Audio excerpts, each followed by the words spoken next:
Hello, welcome back to LiveEnoding. In this episode, I want to share with you this simple setup, basically utilizing the cylinder nodes to create columns for some kind of temple. I'll talk about this a little bit more in a bit, but the cylinder node is the one that's responsible for this. As you can see, this is all just a bunch of cylinder. They are all the same, but you can easily make variations. So this node is very versatile for what we are doing. If you want to create something like this, it's a good idea to do a little bit of research. Okay, my internet is not working, but basically a lot of holy places like temple, churches, shrine, they usually have this kind of column, except for places like with a modern design, you don't see much of the columns anymore. Some columns actually become part of the buildings, create the arc. So with the arc, you probably don't need the column anymore. And with things like the Apple Store, is actually this guy. I mean, not normally it doesn't have columns, which is quite interesting. And in some places, the column itself is a bit like a tree in the forest. So yeah, let's see what I created here. Where to start? Okay, so we have actually, I'm gonna show you how it works first.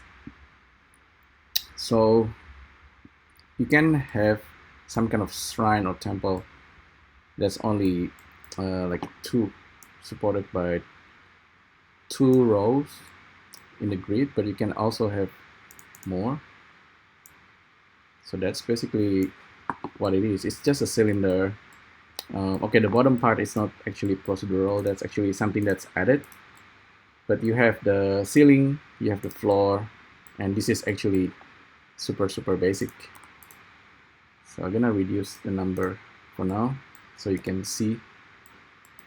And this is actually all, of course, just to instance the cylinder. The cylinder, you can control the height. So you can make like a shrine that's really tall and it feels very holy. The taller it gets, it feels more spacey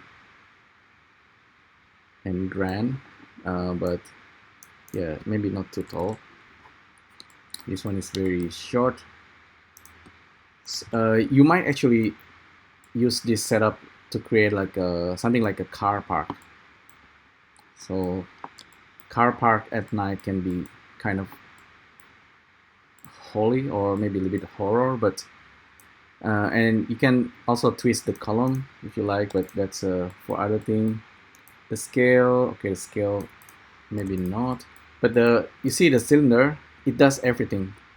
You can make a column that's a little bit like that, asymmetrical. You can change the radius, thinner or bigger. That's common. But what's doing the job is this parallel and medians, and I actually have a little bit of setup here. Some of them is probably not so clear, but there's some kind of pattern here that's generating like a repeat. So this list input, basically it's like if you think of a gear, I'm making a single element and then it's got repeated a couple of times, and it's connected to the parallels and the meridians profile of the cylinder. So if I make changes, this one we have 8, maybe I should have 8 here. If I have 3, if I hide the top part, that's the flower pattern. 3 times 8. If I have 2, okay, this is some kind of multiplier. Maybe I should have 8 here, and then this is the multiplier for the flower. should give it a color.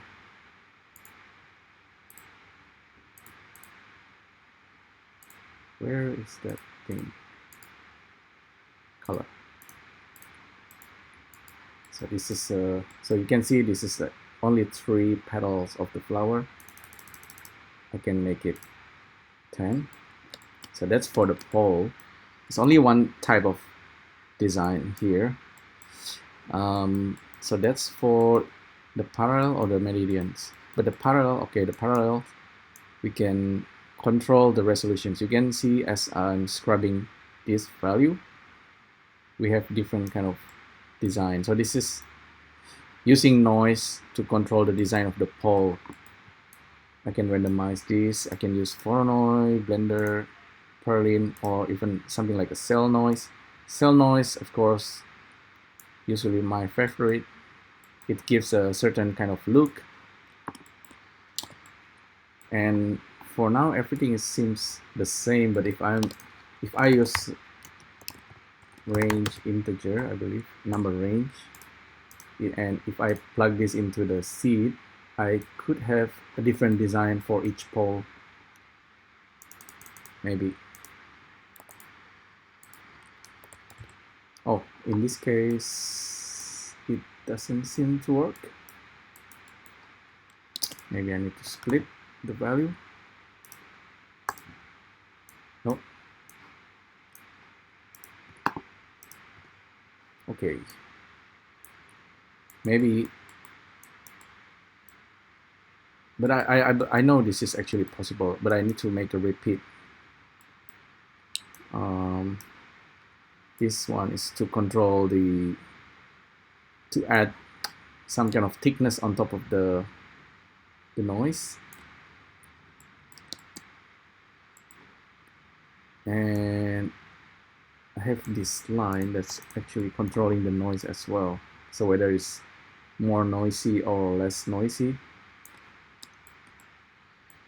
Alright, so that's pretty much what it is basically. So, but the cylinder got duplicated over here based on just 2 lines with the matrix applied. So I started with just 2 poles, and this guy is repeating it on a different directions. So I can have more or less pole. So I can just have 4. Okay, so that's pretty clear. Now the floor and the ceiling is something that's also procedural. It was actually based on bounding box, but in in reality, if you are designing some kind of temple, you want to start with a floor plan of some sort, and then you start to think, okay, this is where you're gonna put the columns, right?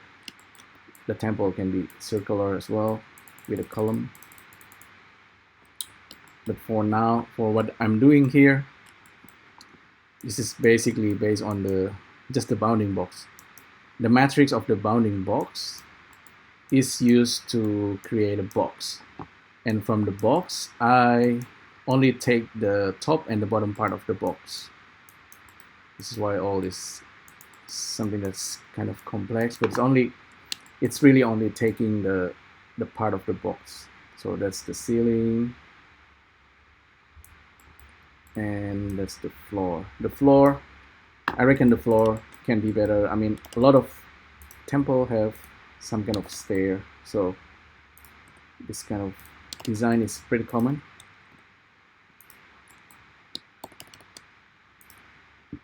Right, so that's the bottom part, but you got the idea. So this is just the basic idea setup for a temple, some kind of temple, and for things like details, we don't think too much about the details. You can always use something like box cutter.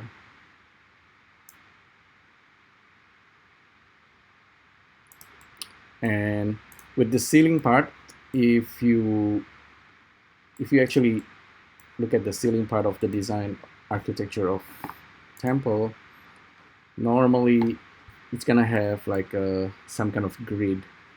So the pole is not there just for nothing. It's to support the architects, to support the building, and then of course, and in some building, I noticed that they also draw some kind of arc. So arc is also quite interesting. Check out like buildings like Sagrada Familia. It's actually quite interesting because these columns is becoming like kind of like a tree.